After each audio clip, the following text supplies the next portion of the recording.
Yes, guys, how you doing? Welcome back to the Spurs Talk Show. This is episode 1 of what is known technically and currently as the Standoff, the Spurs Standoff. However, I put that out there the first thing this morning. I went on to ChatGPT and said, oh, please give me some names for a show with two Tottenham fans that like to debate. And that's the best thing it threw up. So I thought that'll do. But now I think absolutely terrible name. So we're going to call it the Name TBC Show, episode 1, with me, Sean Butler, and Sava from Football Heritage TV. How are you, Sava? I'm good. I love that. I don't think I've ever been on a show before where it's called To Be Confirmed. I like that. That's good. I feel proud and honoured. We're the first on YouTube to ever do it. So yeah, I'm good. I'm good. Yes, I'm good. I'm good. Guys who, if you are joining, smash the like button, as you know what to do. Smash the subscribe and all that for both channels. If you haven't been to Football Heritage, the link is in the title beneath you or above you, however you're watching this. Basically, me and Sava decided to do a one-on-one tete-a-tete twice a week, once on the Spurs Talk Show, once on Football Heritage TV, Thursdays and Fridays at 5 p.m. This is the debut show, and we've got lots to talk about. I say lots to talk about that we haven't already been speaking about ad nauseum for the last week with regards Radu Dragusin. It's now Radu dragging it out, but we do have some press conference commentary to get through as well. We got some news around injuries for Valiz and returning dates for some of our key players. Let's start though, Sava, with, just to get it out of the way, my man. Hang on, let me get rid of that. Overlay. I like that. Oh, these bloody overlays are terrible. Let's have a look at the latest news that's coming out of Sky Sports and shared around via the Spurs Express and everybody else. Direct negotiations on the price and structure are being negotiated now. Spurs are confident, according to Paul O'Keefe. Are you still? I mean, look, at the same time as seeing that, Sav, we've also seen, comments from the agent this morning and last night saying, I haven't heard anything from any club. I don't know if Genoa have, but I certainly haven't. Is he just playing trying to play 3D chess, but he's actually transparent and talking too much? Are we to believe these rumors, this latest update that Dragusin, the negotiations are happening, and now it's just about structure? Talk to me, mate. I think this is everything wrong now, isn't it? I mean, we're a big part of that, being YouTubers, but it's everything wrong with negotiations and transfers in 2023. Back in the day, you used to just flick on teletext and go, "Oh, we've signed someone. This is good. Well done. We've signed someone." I remember that for the Klinsmann signing. Nowadays, you first start hearing all the rumors. They come out weeks and weeks before, because I heard Dragusin about 3 or 4 weeks ago that we wanted him. And I'm like, well, I haven't seen anything. I've not seen anything. Then we hear, hang on. And Romano's giving it he gives it the timer, the Romanian flag, the Spurs logo. We're nearly there. And we're all going, Levy, come on. Then he puts the patience emoji. Then because someone responds, and he responds direct to a Tottenham fan with the patience, like the calma, tranquilo emoji. So what are we thinking? I think we'll get it. Hours? I mean, I said I thought he'd be done by yesterday or today, and I thought he'd be unveiled at the ground tomorrow before the Burnley game. I'm gonna revise that unless he signs tonight. I can't see any way which he's going to be there tomorrow and unveiled. I guess they'll probably get the FA Cup game out of the way and then have him in early next week, which would be good because we play United on the 14th, Sunday the 14th. On the Sunday. So we've got 9 days between 9 days. FA Cup. Yeah. So look, I think I see it from both sides of the table, right? First and foremost, I think that we do all have to remember it's the 4th of January. I think somebody made a great point on my show earlier where they said it's not that it's just the 4th now. It's the fact that we needed the centre back in the summer and we didn't get it. And then I think everyone was expecting, because of Postecoglou's comments leading up to the window, was very much all around, we've got to get it done early. We've got to get these players in so they can help us immediately. So I think we all went, oh my God. And look, we're talking to Debo and Dragusin. Oh my God. So I think it's just I think it's a kind of continuance of the fact that we knew we needed this. Let's get it done soon. But let's be fair, he's not playing tomorrow night. So as long as he's in by, I would guess, Tuesday. Monday. I don't know, Monday, Tuesday, then he can play against Man United. So, yeah, it's... but it's do you Spurs. think he'll be We always absolutely seem necessary, to be. though, mate? Even if we do sign him... Yeah. Or actually, let me rephrase that. If we don't sign him, and Yeah. we've got the news, I don't want to jump ahead, but let's just, before I get to the news, let's just play a hypothetical that Mickey Van de Ven is back and fit and ready for Manchester United. Really? In that world, in that hypothetical. In that world, yeah.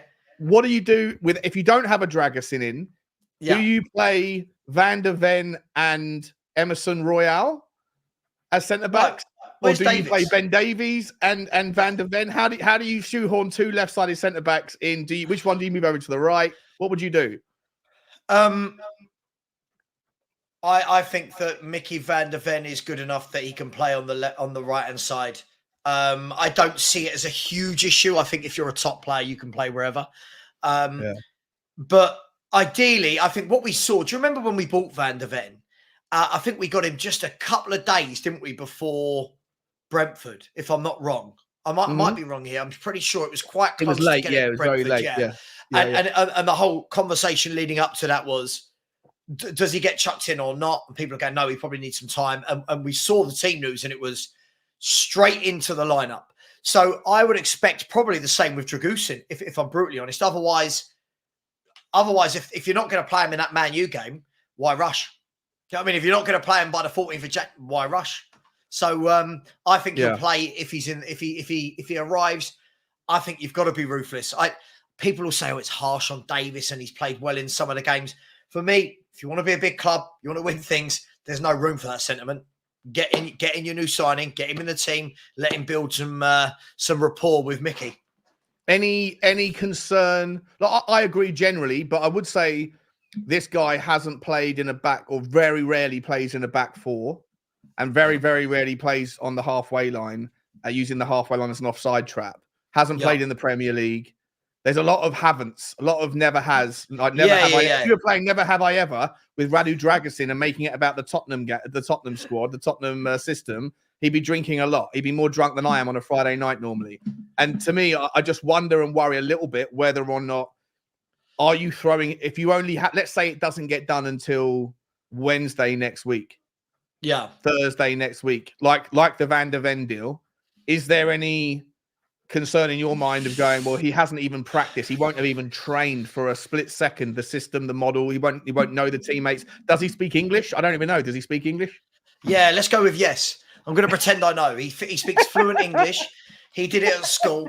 No, look, on a serious note, I don't pick the team, right? I know, according to some people on YouTube, it would appear that everything's my fault and I pick the team and do the signings and everything. But look, on a serious note, I'd get him in there. I think that you've got to.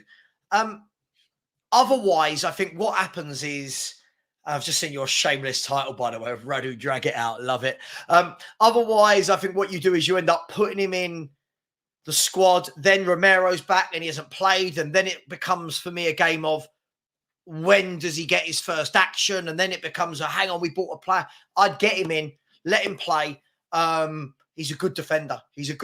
I've got no worries about him going in. The question would be, can he play our style? But learn on your feet, right?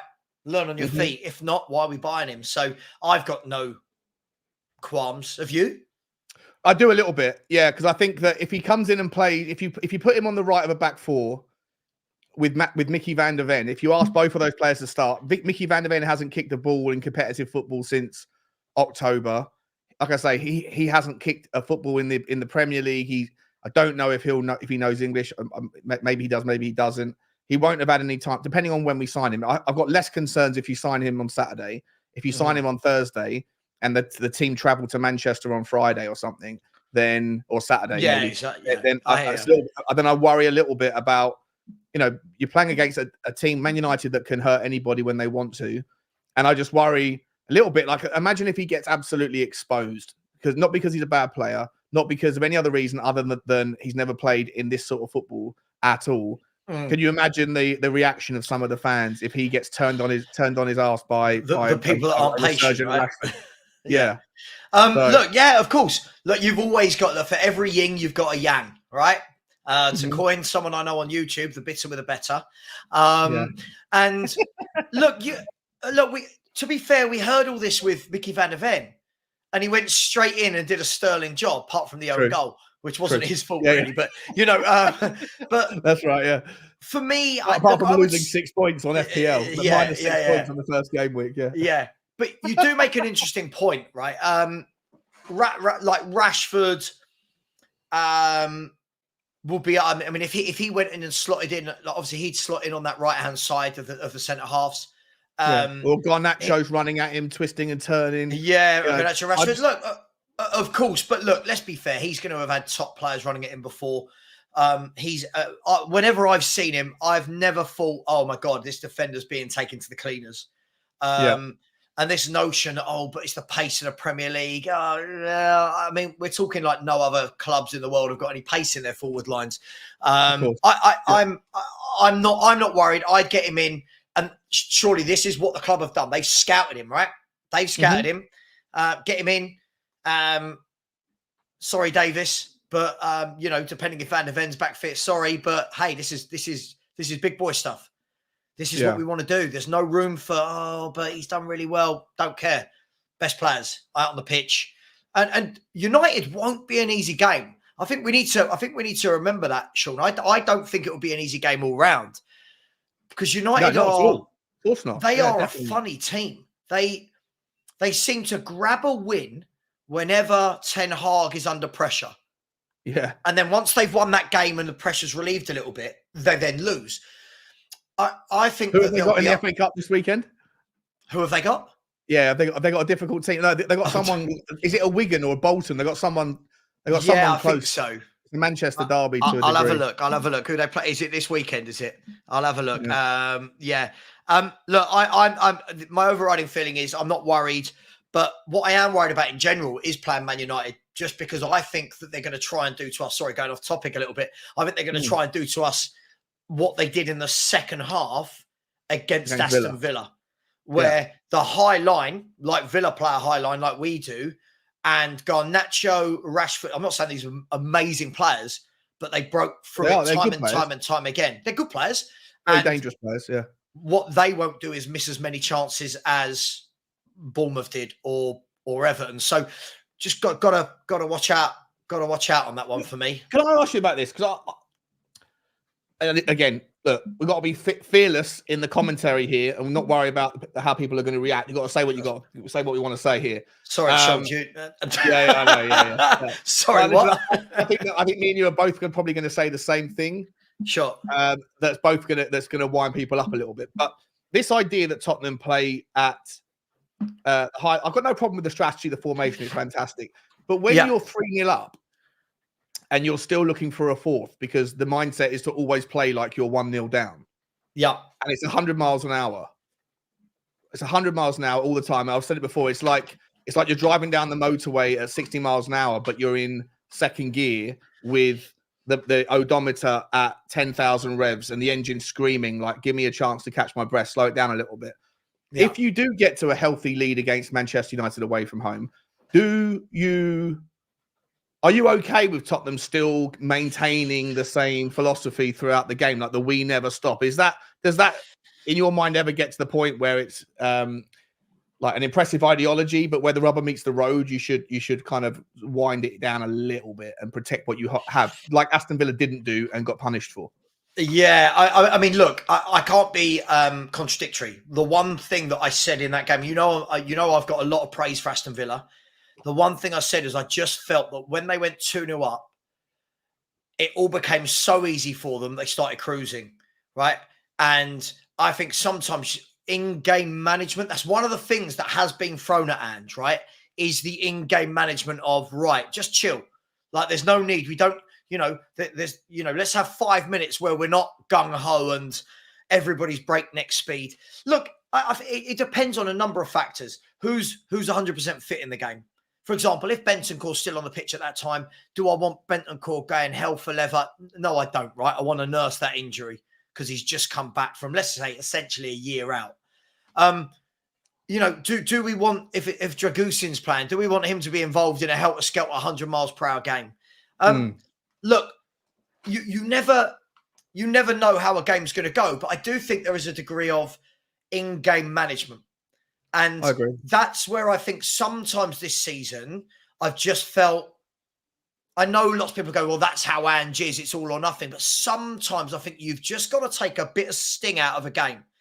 And one thing you'll notice that Liverpool are very good at it, have been historically and throughout the last 5-6 years. City are the best at it. Sometimes people go, oh, City are boring, because they'll have a couple of 5 minutes where they're just prodding and probing in the midfield, keep the ball. But what they're doing is they're preserving energy, right? Yeah. They're tiring out the other team, preserving energy. What we do is we don't preserve any energy for ourselves, and we don't really tire the other team out because everything, I'm not knocking it, by the way. I'm just trying to answer your question. Because we do everything at 100 miles per hour. Yeah. I said to you the other day, when it works, absolutely brilliant. When it doesn't work, you get carved open going the other way. So for me, sometimes I think Postecoglou will adapt to this. I think sometimes you've just got to kill a game, put your foot on the ball, and pick and choose your moments of when you want to go forward. Not go forward, but pick and choose when you want to go breakneck speed, rather than every time let's go a million miles per hour. Just a little bit more control in the midfield, and make the other team tired. Because if you've noticed, sorry if I'm going on, but when you noticed against Brighton, against Everton, against Bournemouth, one thing I felt throughout all three of those games is all three of those teams look much fitter than us. Yep. Right. They won nearly all the first and second balls in those games. And they did go through our midfield very easily because we're constantly bombing forward. So for me, just maybe drop 5 yards every now and then, kill the game off, take the sting out the game, and make the other team have to play around you rather than constantly breaking and going through us like Brighton and Bournemouth did. Because better forwards will finish you off. Bournemouth had 24 shots, right?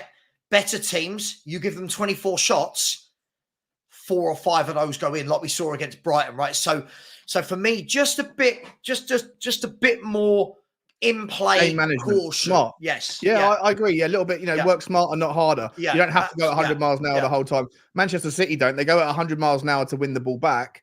And then sometimes they'll just pass the ball around for, 20, 30 passes to be able to, let the other team tire themselves out, catch up on those energy depletion levels, and then go again. Tottenham seem to go at 100 miles an hour to get the ball and then 100 miles an hour with the ball. And I think that when you get then tired, there's no chance to catch your breath. That increases the likelihood of a sloppy turnover and that an unnecessary turnover. And then when you're caught with the high line against good teams, you're going to end up conceding. I completely agree with your sentiment. I think the thing is as well is, look, what we've said for the last, we've had 10 games now without the Van de Ven Romero partnership. I think Chelsea was game 10 or 11, wasn't it? So we've had about 10 games, 9 games without that partnership.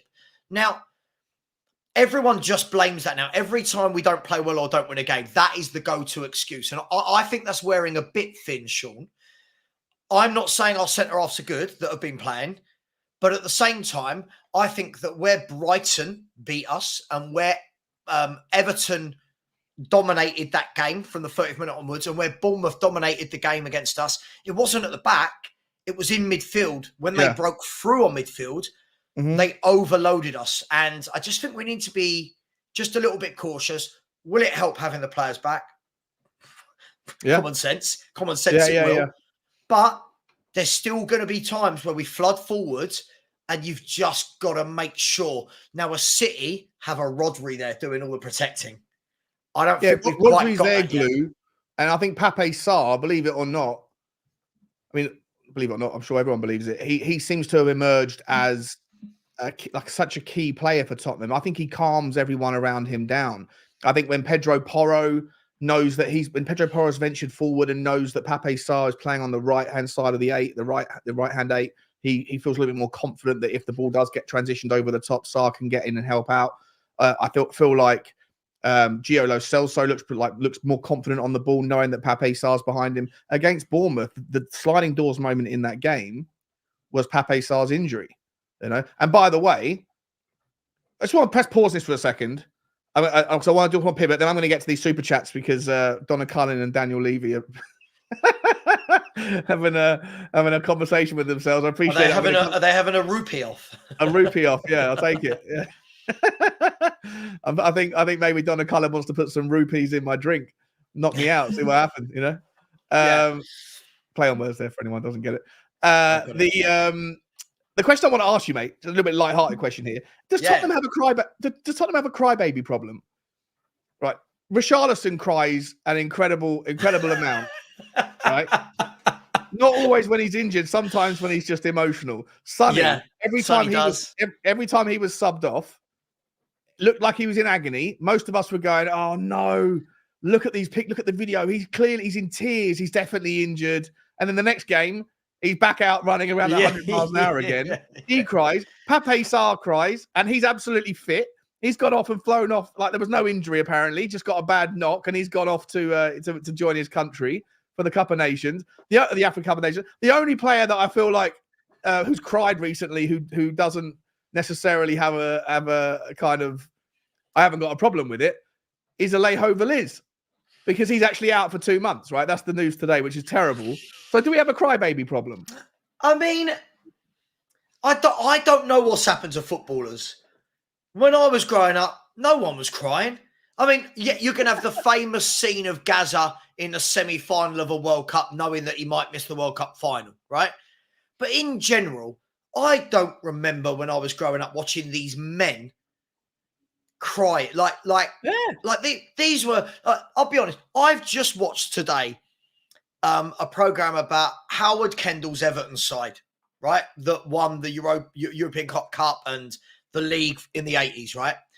And I'm watching all the players being interviewed. You got players like Andy Gray, Peter Reid, Pat Van Den Al, of course, who played for us. I'm looking at all these men, like men going. They're drinking before the game. They're punching each other in the face. Literally, Pat Van Den Al, they showed him whacking someone in the face. I'm thinking now, everyone just cries. Everyone goes down and, oh my God, I could be out injured. 2023, Sean. It's 2023. I don't know, mate. I've never seen so much waterworks. And it'd be different if there was injuries that followed, but they don't. They seem to be fine. They're fine afterwards. It's just an emotional thing.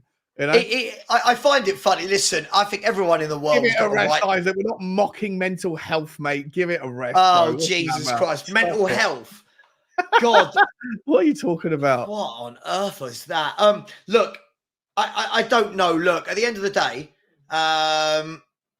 big boss man, give it a rest, dude. He just constantly just goes. I wasn't Saga crying mental health just the other day. This isn't mental health. Oh, mental health. Come on. This isn't mental health. The bloke went down injured, cries. Sonny gets sent off, cries. This isn't mental health. Mental health. What has this got to do with anything? I don't think people are intelligent enough to understand what mental health actually means. Never mind. Look. All I would say is, would a Roy Keane put up with it? No. Right. No. Okay. Would a Roy Keane, would a Gary Neville, would these people that are born winners, they don't go into those. Look, they can cry all they want. It don't really affect me. But for me, it just leaves a little bit of a soft underbelly when, as you've said, that's 3 or 4 now where you're watching our players cry all the time. And it's like, why are we doing this? Yeah. Why are we constantly crying? I mean, that was meant to be light-hearted, and now we're getting loads of abuse. Creating chaos in the chat. Can't give it a rest. Sure. Oh yeah, let's lighten the mood a bit further. Let's just quickly get into these.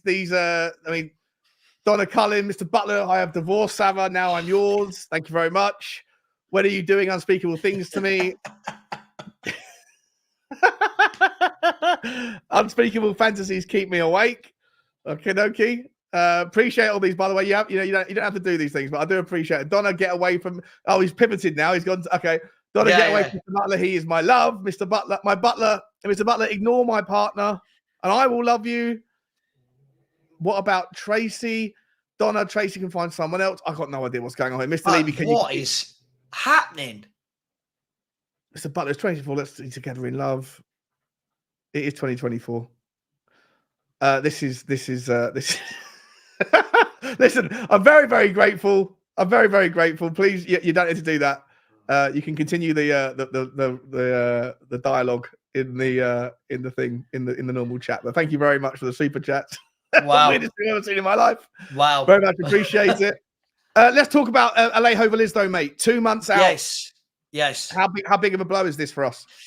Well, I mean, normally I wouldn't say it is, but obviously with Sonny at the Asian Cup, obviously it changes the dynamic.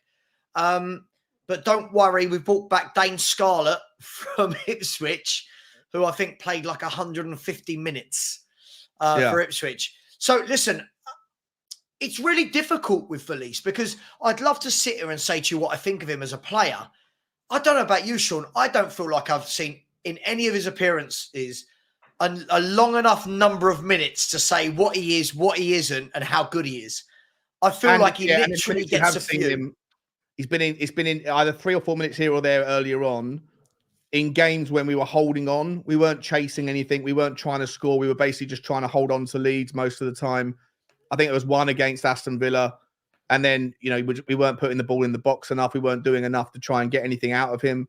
The only sort of performance that I've seen where, I sort of saw something that was tangible, that was measurable, was the effort he was putting in the Brighton game. I think he was flying around trying to get something and got a goal, which was great for his confidence. And then against Bournemouth, I think he was also trying to kind of to get involved and get stuck in. But in terms of knowing what level this player's at, I agree with you.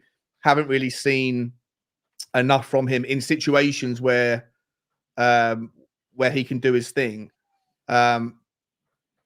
Would you rather, in a world where Alejo Veliz was fully fit, would you rather have him in a second scenario where Richarlison goes down injured or something, God forbid, would you rather have Veliz or Dane Scarlett on the pitch? Who's the higher in the pecking order? I mean, it's got to be Veliz because he's at least played. He played again, different to the Premier League, but he played in Argentina, right? At the top level. Dane Scarlett can't get a game in the Championship. For me, I think it's far too early for a Dane Scarlett. Listen, Dane Scarlett is only 19 years of age. He might come in and nick a couple of goals, and then everyone will go well overboard about him, trying to say he's the next Harry Kane and all that.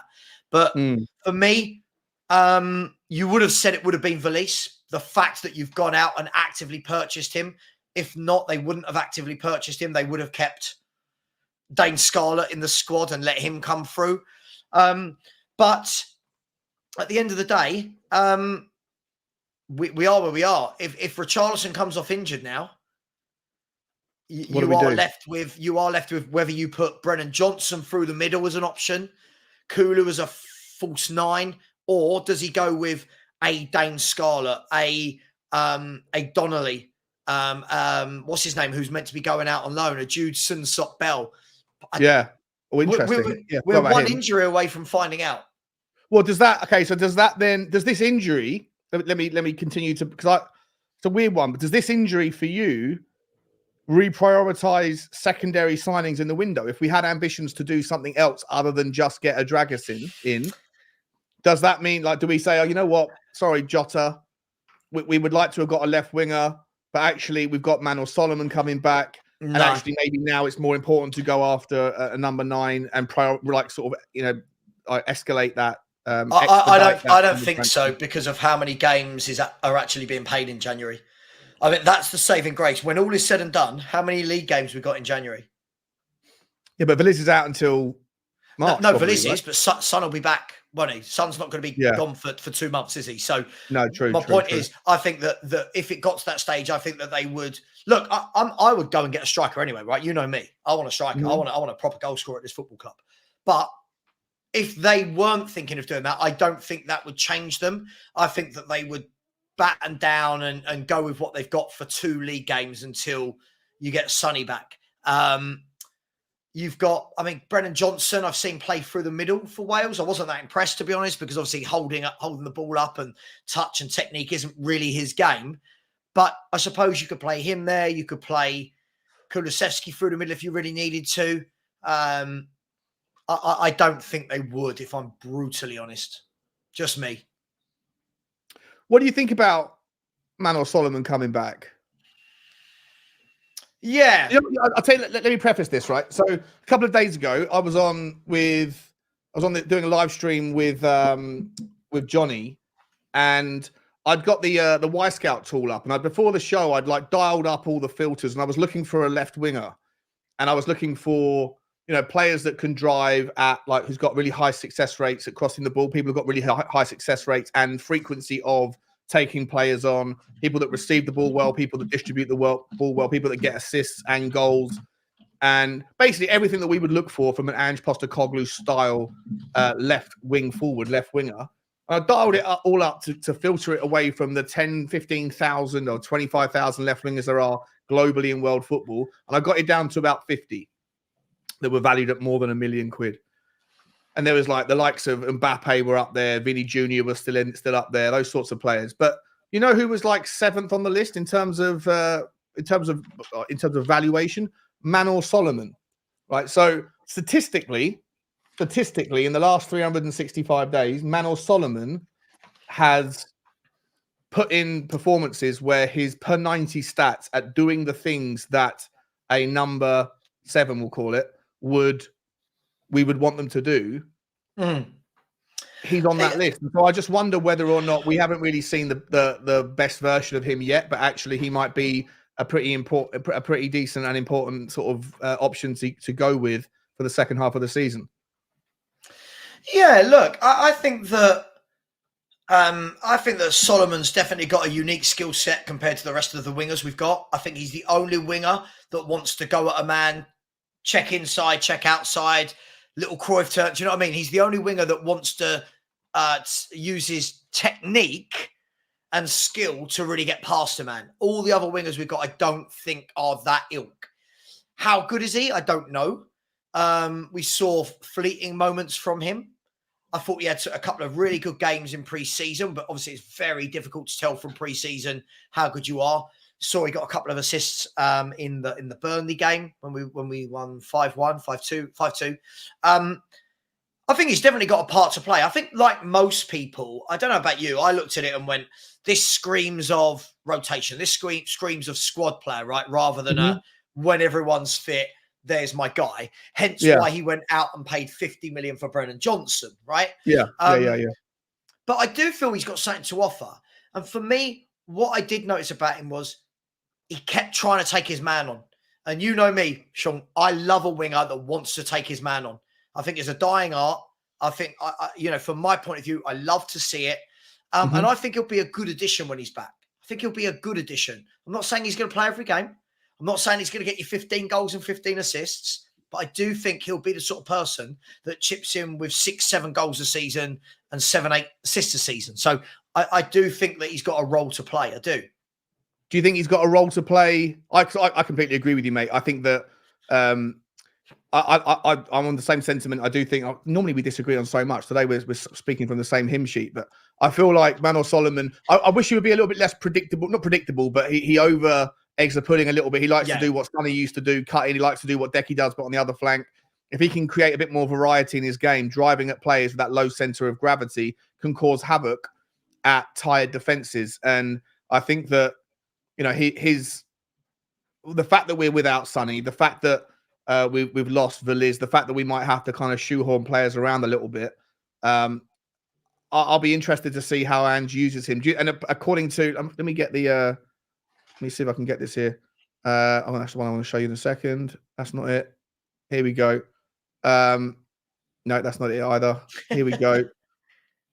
That's not it either. Where is the one I wanted to show? Oh, you know what? I'm just going to say it instead. That Manor Solomon is not far away, right? So if by not far away, that means he's in the same boat as Mickey van der Ven in that he might be in contention for tomorrow night to get some minutes. If he gets 10 minutes and comes through it tomorrow night and he's training all week, would you like to see him play How would you like to see our front three play against Manchester United next week? Because without Sonny, it kind of offers up some predicaments and conundrums, right? Yeah, it does. I mean, okay, so front three, not tomorrow, front three against Man United. Well, I think it kind of picks itself. Richarlison in the 9. I think Richarlison goes in the 9. I think Decky goes out to wide right. I think Brennan Johnson comes across to the left. I don't like him there, but I think he'll go out to the left, and then I think you'll have Lo Celso, Bentancur, and Højbjerg or Skip. Or Skip. One other, yeah. Now, I'm not saying I would do that. I as I said to you the other day, I'd quite happily like to see a Donnelly get a little go in the 10. I wouldn't mind it. But I think that is what he'll do. For me, what I've seen of Postecoglou so far is he'll always do the obvious. He'll always go with the senior pros. He'll do the obvious. So I'm expecting that front three and that midfield three in some guys. If Solomon's fit, sure, get him back in. But how fit will he be to start an away game at Old Trafford? If you could put him in, if he was fit enough, if the decision had been made that again speculating here, but if he is fit enough, I kind of prefer the idea of Brennan Johnson on the right, because I think Brennan Johnson he goes AWOL on the left. He went AWOL on the left against Wolverhampton Wanderers. I was at the game. I thought he was absolutely anonymous in the second half. On the right, he still has moments where he goes missing, but he's got a decent relationship with Richarlison. So I personally would rather see Decky sit in the 10 and play that bit of that controller role. Brennan Johnson on the right, Richarlison. And if he's fit, I wouldn't mind seeing Manuel Solomon on the left-hand side. And then you have the option then to play Lo Celso in the second 8. I think if he's fit, sure. If he's fit, I'm all over that, mate. Look, I just to be clear where I stand, that's what I think he'll do, right? Yeah. I don't ever want to see Brennan Johnson on the left. I think he's completely wasted on the left. I don't rate him particularly on the right. If I'm being brutally honest, I think I need to be convinced. For me personally, I need to be convinced of him on the right. On the left, I don't want to see him there. But we've got to the stage where if it's not, to Brian Hill go in there. Maybe it's a good option as well. I don't know. That's why on Brian Hill's performances recently. Again, really difficult. The guy comes on. Look, for everything that's said about this guy, and by the way, I don't think he's probably good enough to be at Spurs, right? And I'm not going to sit here and die on a hill for him. See what I did there? Yeah, very good. Sorry. Yeah. I didn't even mean to do that. I did not mean to do that at all. I do feel for him because he gets like a 10-minute, 12-minute cameo appearance, and then we all go, oh, he's not good enough. And it's like, it is difficult, right? If you come in and you're getting 10, 12 minutes, it really is difficult to say, hey, look at me, look how good I am, start next game. But maybe then again, that's just his level, right? Maybe he's just not good enough. If I was Tottenham, unfortunately, I would cut our losses on him and go again. I'd replenish. Technically, he's a very good little foot. He's tidy. His footwork's brilliant. If you actually watch his footwork, there's no doubt he's a footballer, he's very good. Right? Very clever, he's a footballer. Makes some bad decisions with the final ball, though. I think he's a little bit like he doesn't know what to do. Yeah. He's a bit like I don't know. There's loads of players in the past that have been like that. Very good with the balls at the feet, but when it's time to look up and find that final pass, and I think that's often the difference between a player that is, because there's players that can drive at you, players like fast, tricky wing forwards. They're 10 a penny, but it's just what you do with the final decision, what you do with the final pass, whether you take on the shot or not. That decision making in the final third is the difference between a £20 million winger and a £70 million one. I don't think that Brian Hill has learnt the art to make that right decision just yet. I think he's one of those footballers, you see them from time to time where he's not really a 10. He's not really an out-and-out winger.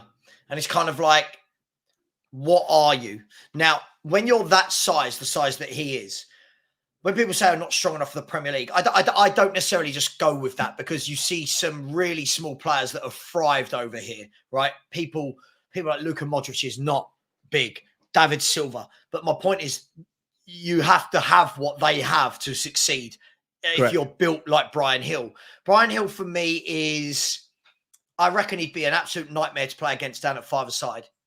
Do you know what I mean? I reckon you struggle to get the ball off him. But look, I just don't know what he is. I don't think any fullback is going to go, I'm worried about playing this guy. I think any fullback is going to go, boom. Let him know. Let him know. You know the old saying, let him know you're there in the first minute. Got leave a foot in. Let him know you're there. But technically a very good little dainty footballer. But if you don't have end product, if you're not being picked by, I mean, as we said, how many managers now in a row have not put him into the 11, right? I think it tells you the story. So I've got nothing against him. I've got nothing against him at all. But I do think that his future will lie away from White Hart Lane. Just quickly, guys, I'm trying to get this into the chat as well. 300 likes is the target for the show. I think we're on about 150 or something, not even that right now. And there's 450 of you here. Yeah, not 33. Sorry, Ryan. I fat fingered that. Story of my life. 300 likes is the target for now. Can we help us out? Get the channel, get the first show up to it. I thought you were asking people to unlike and get you back to 33. Yeah, that's probably what happened. Going backwards. If we continue to make to try and make light of certain conversations, apparently, then that might be what will happen. I can't believe that one conversation got unbelievable reaction. Honestly, we're literally in the world now, 2023, aren't we? Where you can take an innocent little subject and people want to relate it to mental health. Like, not everything is related to mental health, right? I do some part-time charity work for mental health. Right. And people there always talk about it, say that people just constantly chuck everything at mental health and it belittles mental health. That's what you know what I mean. So I work with one. Are really seriously struggling. The director of the mental health charity, actually a Spurs fan, by the way, the director of the mental health charity is always saying, I hate it. You call anyone out for anything, and the first thing they say is mental health. And it's like, no, that's not what mental health is. So never mind. We'll crack on, Sean. It is what it is, mate. Right, let's talk a bit about this game tomorrow night, right? I want to pivot away from Manchester United and let's talk about tomorrow night. Burnley in the Cup. First and foremost, how important is the FA Cup to you? Yeah, it is important, right? I think it should be important to all Spurs fans. I can't tell anyone what to think, but that's our heritage, right? It's our football heritage. Like and subscribe. It's our look, on a serious note, it's our heritage. You know, when I was growing up, FA Cup day it didn't matter if it was third round, fourth, it didn't matter. Do you remember FA Cup final day started at like 8 a.m. Like the TV coverage went from 8 a.m. right the way through to like 7 p.m. You've got to. I think we need to get some pride back into the club. Yes, we can all say, but it's not the league or the Champions League. But realistically, and you always say this, Sean, how many people can win the league or the Champions League, right? It's such a slim chance year in, year out to win one of those two tournaments that the FA Cup should be something that we look at and go, we want to win that with pride. We want to get another FA Cup under our banner. We want to get another FA Cup in the trophy cabinet. Now, I'm not one of these who just says things like, if we try our best, we'll win the FA Cup this year. Because you don't just discount Liverpool, Man City, Arsenal, Villa, Newcastle United. You know, they're all there as well. But what I don't want to see us do is what we've done in previous years, where the team selections in some of the cup games, you go, what? Like, not what are you doing? Selection, but the energy from the players. Like sometimes it feels like, I don't know whether it's a consequence. No, it's not. Maybe it's just not a Tottenham thing, but maybe it's a consequence of the fact that so many of the squads now in Premier League football are filled with players that are not from England. That they don't really appreciate the value of the cup, like maybe our generation did. Me and you are a little bit older than a lot of people, you know, that are coming up in football now, obviously, or that are watching this stuff. But I feel like there's been a deprioritization, a devalue of the FA Cup from some, or from the cups generally, from some elements of the fan base to also some elements of the squads that are being put out. Maybe they think it's, if you're selecting me for the cup, but you're not selecting me week in, week out for the Premier League, then this is your way of telling me that I'm a B team player for you. And that's not good enough for my ego. But look, for me, I remember, like, if someone asked me, I was on a stream the other day, and someone asked me, I think it was on Mia's channel, she asked me what my favorite Tottenham goal was of all time, and I was trying to be a little bit different. And I was also just trying to think back, because I haven't got a great memory. What great goals stand out for me? And you know what I remember? and it was a day I fell in love with the FA Cup, was Ronnie Rosenthal's hat-trick against Southampton, away from home in like the fourth round or the fifth round. 6-2? So it was 6-2, I think it was. Yeah, something 6-2? like that. Yeah. Ronnie Rosenthal put in 3 absolute screamers from 25 yards, top bins. Bruce Grobbelaar was in goal. I think about a week and a half later, Grobbelaar gets indicted or gets basically done for bunging games. So I was like, wait, did he let those goals go in? Are we kind of complicit in that thing? But Ronnie Rosenthal's 3 goals in that game was unbelievable. And back then, in that environment, my dad was like, it's the FA Cup, Sean. It's so important. It's more important than anything else. It's like Spurs are on their way to Wembley. The journey, the process was just amazing. And this year, when you look at the early draw, you've got an Arsenal and a Liverpool team. One of those 2 teams are going to be knocked out before you get into the 4th round. Newcastle have got a really tough game away at Sunderland. Obviously, Tottenham and Burnley, one of us two is going to go out. You're already, even in the 3rd round, you're going to be getting rid of about 4 or 5 Premier League teams. Yeah. We should be taking it as seriously as we possibly can, right? Yeah, listen. I feel that. Listen, every year I think we should take it seriously. More so this year, if that's possible, because I think it every year. But more so this year because we're playing 1 game a week, Sean. Right? Yeah. We're playing 1 game a week. There should be no excuses of being tired. There should be no excuses of we've got a busy schedule. No, you're playing 1 game a week. The other. Have you seen of the top 9 in the Premier League? In Europe, aren't they? The only team that aren't playing twice a week, or haven't until now, has been us. Obviously now Newcastle and Man United have gone out, but until then it was just us not playing. So for me, go strong. I'm sorry, I'm not going to belittle Burnley here, but let's be fair. If I offer you Burnley at home, 3rd round of the Cup. Burnley have won 3 games all year. You're biting my hand off, aren't you? At home.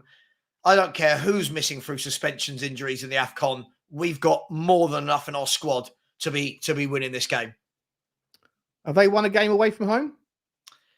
I don't know. So they beat Sheffield United at home. When we go back they beat. Oh God! Look, see, they don't look. When did they last win? They beat Luton away. There you go. Luton away 3 months ago. Exactly 3 months ago. Yeah, they're not beating anybody away from home. They're barely beating anyone at home. Do you admire the manager? What's his name? Why's my memory gone blank? Company. Vincent Company. Yeah. Do you admire his continuation of his approach coming up from the championship where he's playing brilliant football? Or do you think it's a little bit naive and kind of silly of him to not at least try and go through a process of transformation where, just like Nottingham Forest are going through it right now, Bournemouth are trying to do it as well, where you've gone through the process of staying up for the 1st season, 2nd season, and then you can then look to become the team and re-identify, re-emerge your brand of football as someone that wants to play attractive football. But for your first couple of years in the Premier League, it's about hanging around. It's about like not abandoning your philosophy or not abandoning your principles, but at the same time respecting the fact that you're playing against 19 other teams now that are probably better than you. And so you have to kind of adapt and adjust a little bit until you settle in, and then you go again and try and move back. Is Burnley right to carry on, or are they a little bit silly? Do you know what? It's that fine line between bravery and stupidity, right? Yeah. Did my front door just go? Sorry, bravery and these are noise cancelling, but I swear I just heard the door go. Bravery and stupidity, right? I admire him. I admire that he wants to play the right way. And I suppose half the difficulty is, I don't know if you've seen the Burnley documentary. It's like 5 parts about from when Dyche was sacked to bringing in Company and their journey through the championship. And it goes on and it shows the journey of Company drilling every day, drilling. This, oh, hello. Yeah, sorry, my wife just walked in. I was like, God, who's in my house? It showed him drilling them day in, day out. This is how we want to play. This is what we want to be. So I suppose it's difficult to then come up and go, right, everything we did last year, none of that, because most of the players he would have had were that. Equally, though, where I think where I think that he should have changed was this. I think when you come up, I think what you want to do is you want to get 2 or 3 senior players that have been there, seen it, done it, right? They don't have to be the best players in the world, but players that can talk through the rest of the team, players that know how to kill a game, players that know when to tell the team to sit back, know when to go. Like even Luton, I'm not saying they'll definitely stay up. The likes of Andros Townsend, Ross Barkley. These are pros that have been there, seen it and done it, right? These are seasoned pros. I just think Burnley have been a little bit naive. They've got a lot of good little footballers in there. Very technical, very skillful.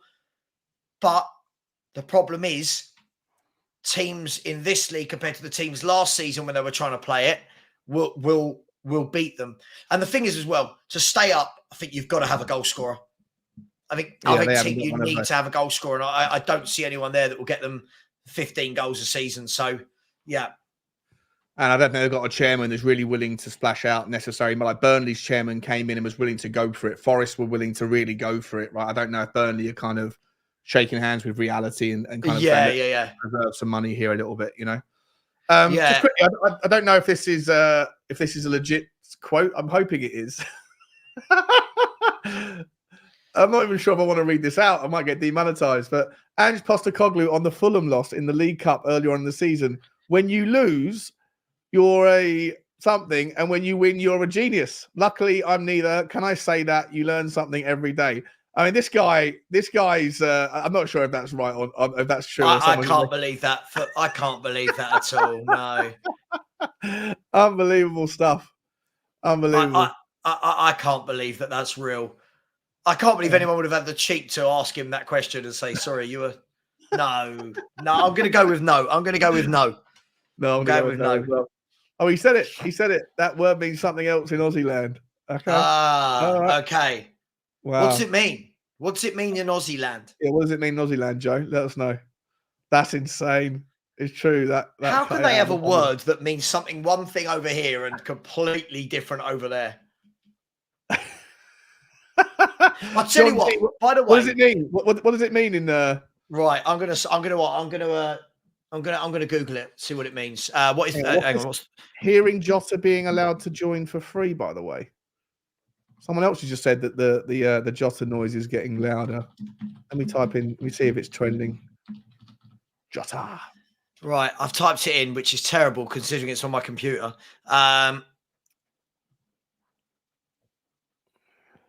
Does it mean a rock spider? Is what I'm getting? Nah, it wouldn't make any sense. I don't know. I'm going to stop Googling things like that. When I speak to Saudi, let's have a look at this. What's this? When I speak, it's coming out from the TBR. Not that that's a particularly great. Hang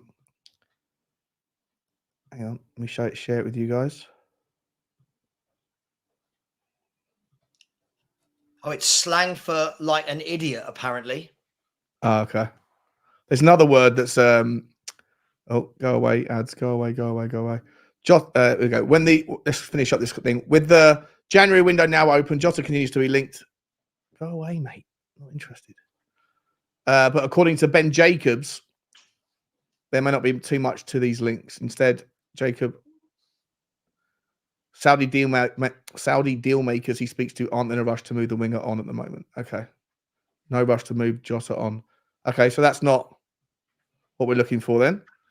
Everyone's saying that there's something going on with Jota. Means an idiot, a buffoon.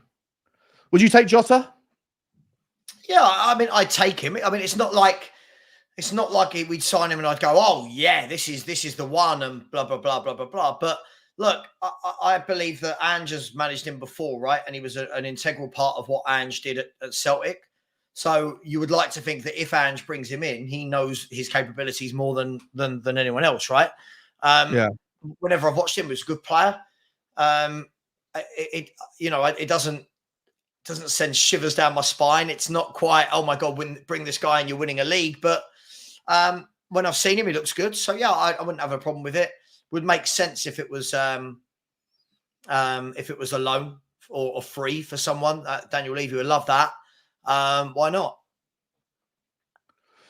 Yeah, I think he's a good player, but I wonder if he's necessary when you've got Emmanuel Solomon coming back, and if like, I was under the impression that Ivan Perisic was gonna leave and go to Hajduk Split as part of the deal that brought Vescovic to us, but he hasn't gone yet.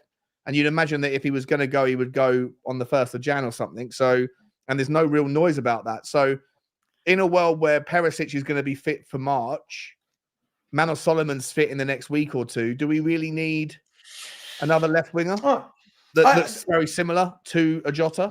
Well, what I would say is I kind of forgotten that Emmanuel Solomon was at the club, if I'm entirely honest, mate. I hear you. You know what? If they were to bring him in, you've got to play him. No point bringing the bloke in and just letting him sit on the bench every game. If you're going to bring him in, play him.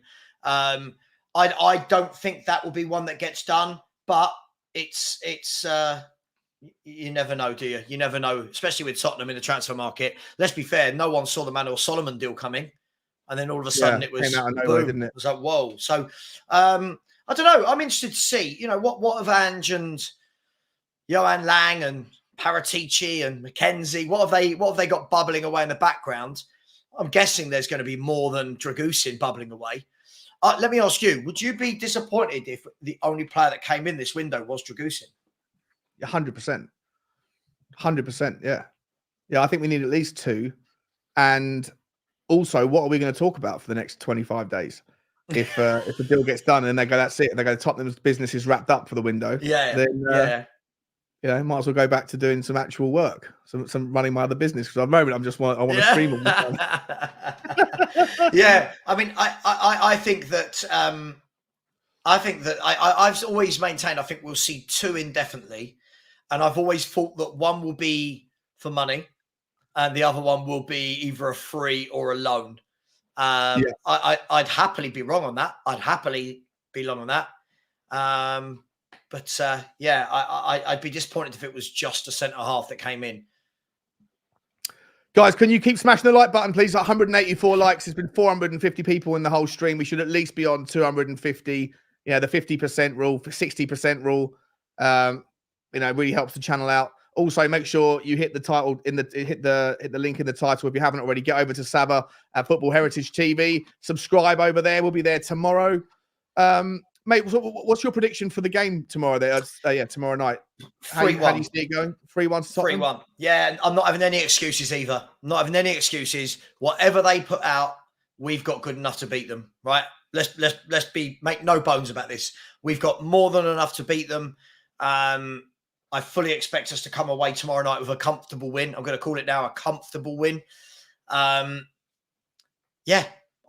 I don't see this being a tough game. I think they're a good team, Burnley. I think look, they'll have opportunities. We know they will. I think every team that plays against us has opportunities. Again, I don't think they're clinical enough to hurt us. So I'm going to go with 3-1, 3-0, 3-1 to Tottenham Hotspur. All right. Yeah, I personally think it'll be 3-0 as well. I just think that, for the same reasons, mate. I think that just Burnley will have a crack, but they'll leave themselves wide open. And I think that they won't particularly be worried too much about the FA Cup. They'll just use it as a free hit. They've got bigger fish to fry in terms of trying to get themselves out of the relegation scrap. So I expect it to be. I think it'll be a good game though. If you are going, I'm not going. Decided against it because I'm on dry January and I'm someone that gives into temptation too soon. If I'm only in the first few days, so I'm trying to get away from the temptation. So I'm going to stay at home instead, watch the game, do a watch along here. Are you doing a watch along as well? Yeah, I'll do a watch along. Yeah, why not? It's always fun. If Spurs win, I get called out. If Spurs lose, I get called out. So why not? Why not? Yeah. Just stream him some abuse. Yeah. No, listen, I do feel that we should win tomorrow night comfortably. The only worry I have about the game would be sometimes you see it, don't you, where a team like Burnley, who are more relaxed about this game because staying up is their main aim. Do they go into this with that kind of freedom, that air of we've got nothing to lose, just go for it, nick a couple of goals? I'm not saying they will, but we've seen it before. But do you agree with me that there's no excuse tomorrow? Like, there's no excuse. The team we're putting out is plenty good enough to beat Burnley at home. 100%. For me, I'll just go through my 11 quickly. Like, I think that you could pick any number of players. I'd like to get your 11 as well, but I expect the back four to look something similar to what we've seen. I think it's going to be Ben Davies and Emerson Royale, Pedro Porro, and I mean, you might see, because you're going to see him as Roy and centre back. You're going to see Pedro Porro and Destiny Udogie, and then the midfield three is probably going to be. I think Benson Core should get some more minutes, try and get his match fitness up for the Man United game. So give him the first half and play.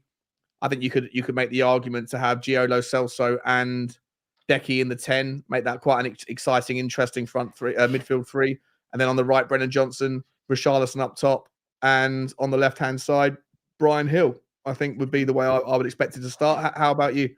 I think mostly the same. I just don't think he'll do the Brian Hill one. I think he'll go Brennan Johnson left, Decky right, Richarlison up top, and then I think it will be Lo Celso given the more advanced midfield position. And then I guess the question is, it's the same question every game, isn't it? When no one else is fitted, Skip or Højbjerg, right? It's like, which one? He went with Skippy the other day, right? Skippy came on for Saar, and then brought on Højbjerg later. So I don't know if we can read anything into that. Is that because Højbjerg's going? Does he favour Skip over Højbjerg? I guess we'll see tomorrow night, but I can guarantee you it will be one of them. It will be Bentancur and one of them. Yeah, I could get on board that. Do you see there's any chance for a random kind of interesting selection? Like, do you see Serge Reguilon playing on the left back slot? Do you see Ash Phillips coming in at the centre half to be given a chance? Do you see space for Jamie Donnelly from the starting 11?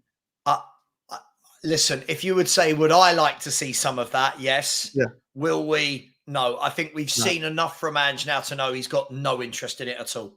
Let's be honest. He hasn't. Let's be brutally honest. He's got no interest in doing that at this moment for whatever reason. They're not ready. He doesn't want to risk them. I don't know, but I would actually quite like to see a game tomorrow night where you look at Ben Davies alongside Ashley Phillips. I wouldn't mind seeing it, or Donnelly in the hole. I would, and then Lo Celso with Bentancur in midfield. I wouldn't mind seeing it.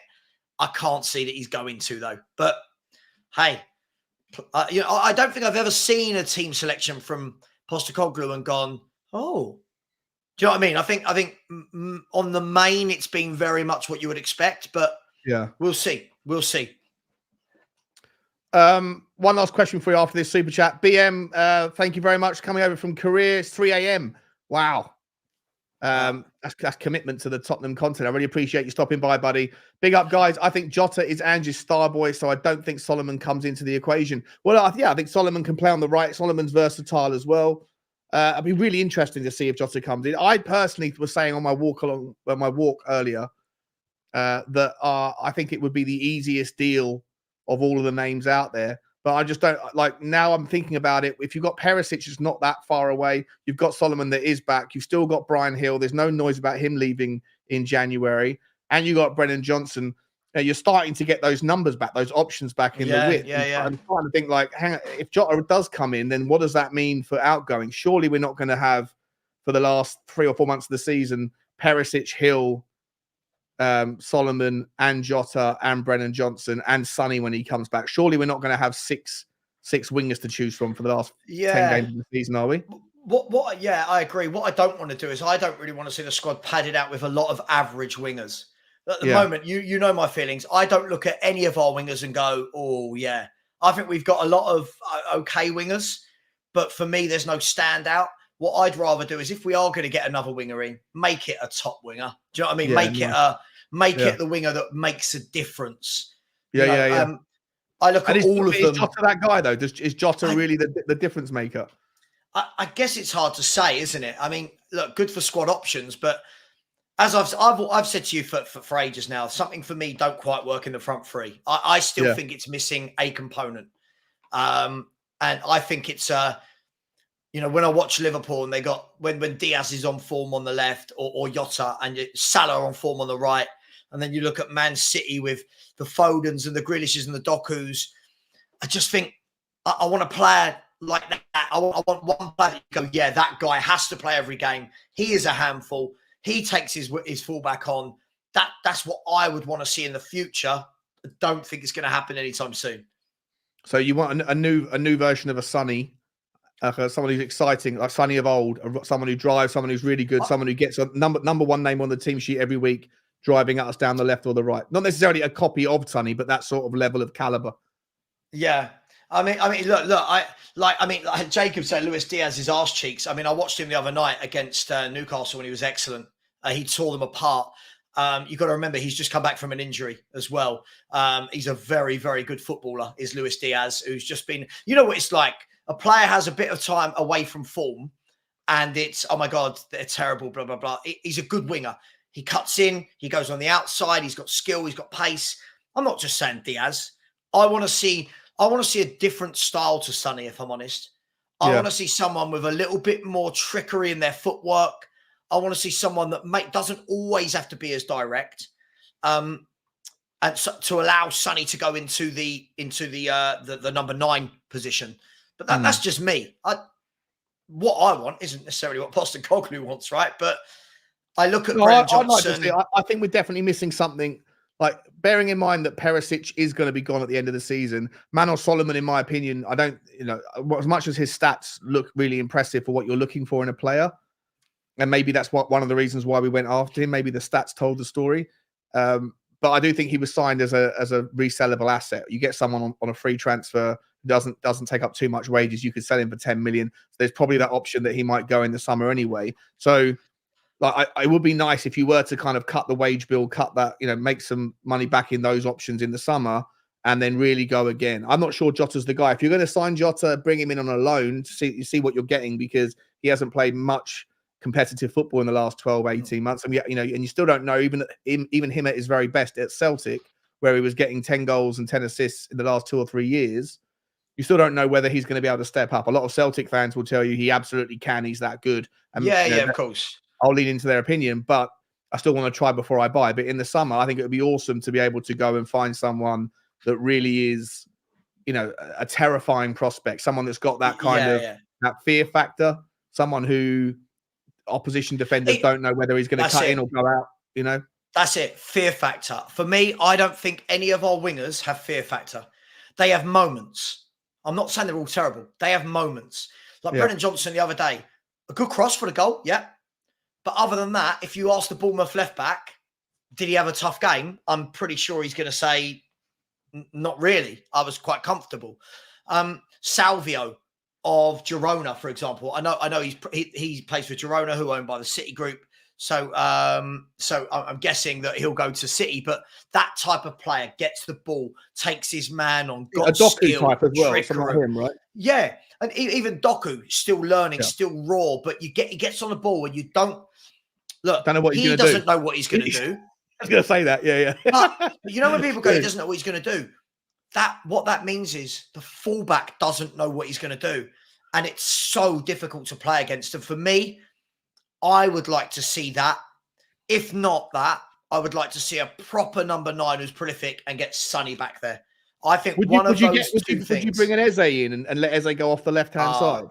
Don't. Shut up, Sean. You're teasing I know everyone wants an Eze.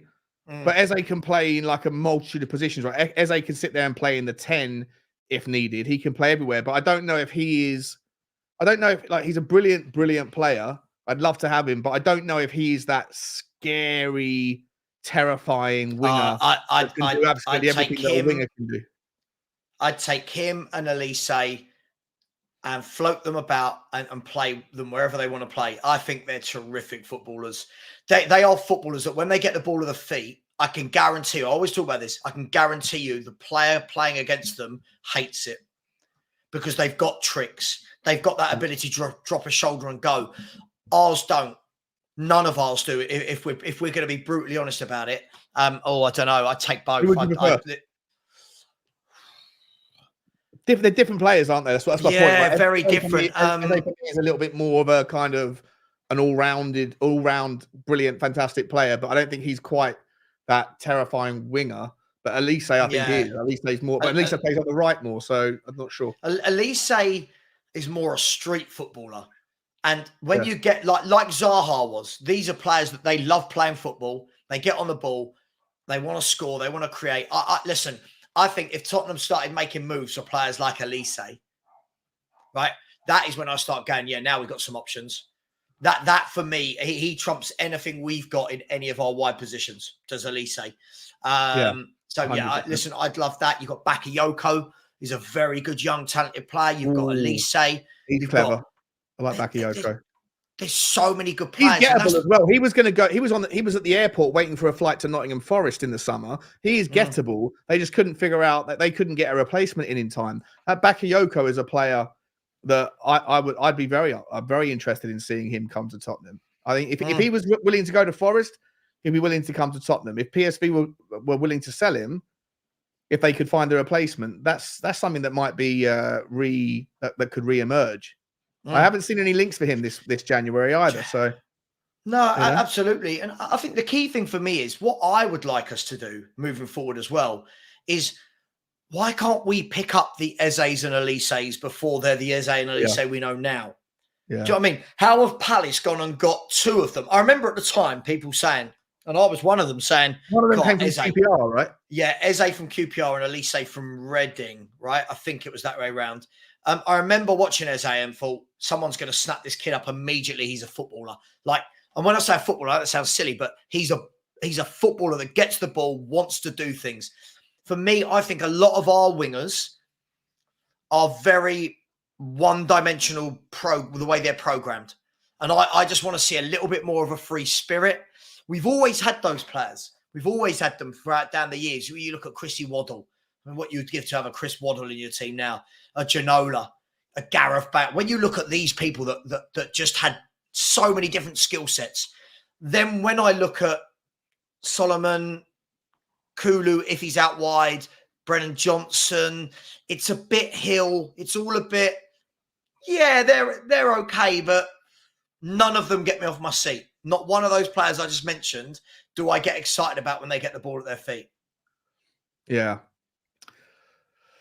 I mean, yeah, there's so many players out there you could see, but I just don't see any of them happening. I think that, again, this idea, now I'm thinking about it out loud. I've been talking about this for days and days and days, and I completely forgot that Manor Solomon was part of the squad, if I'm entirely honest, and he's now back fit. And and then Perisic isn't going to be too far away. I'd be very surprised now. He'll be off. He'll be off though, right? He's going in the summer, right? Yeah, but that's what I mean. So I feel like a left winger option is probably more doable or more likely, unless Perisic leaves like now in the January window, goes back to hijack split. Then I could maybe envision us not signing a left winger because of the kind of the numbers we have. Unless we do a deal and get rid of Brian Hill to Zaragoza or wherever he might go to. I'll tell you a player that I would have liked somebody's just put in the chat, but again, depending on the injuries, Pedro Neto is the type of winger we need for me. I know his injuries, but that skill set. When Pedro Neto gets on the ball, fullbacks crap themselves because you know what he's going to do, but you can't stop it. And I just think we need to get a few more of that. I think we need to get a few more players, tricky, skillful, but chipping with goals and assists as well. So, we'll listen, in 2 years' time, this will be a much better conversation to know what did he do in his first 4 or 5 windows. But you can't do everything in one window. I'm not expecting him to do everything in this next window, but I would like to see a couple of options, one at the back and one further forward. 100%. Mate, it's about that time. So we've done the prediction. Where can everyone find you, mate? What's going on? What's coming up tonight on your channel? So I think everyone should know by now. Football Heritage TV. I love it. You're greedy, Sava. I don't know why. I've got ambition. Do you know what? Don't mistake my ambition for wanting to win league titles for being greedy. Yeah, I don't see Man City fans being called greedy because they've got Grealish, Foden, all of them. Football Heritage TV. It makes me laugh, it guys. Absolute clown. Football Heritage TV. We've got Spurs Unleashed tonight at 8:30 p.m. We've got the show with me and you tomorrow at 5 p.m. where we'll be looking forward more to. We'll have more team news at that time. My morning shows at 10 a.m. every day. So if anyone would subscribe, heading towards 12,500. Big up, Saba. Awesome first introductory show, guys. By the time next week's come around, I'll have figured out a better name for the show. Saba's link is in the title. Please get over there and hit the subscribe button. Check him out later on the Spurs Unleashed. And guys, I think that's it for me for tonight on this channel. You see me later on the Football's 12-Man podcast with Dan Potts and Lee Judges and Henry. We'll see you tomorrow for the morning walk. Like, subscribe, and comment and all that stuff. And as always, guys, come on, you Spurs.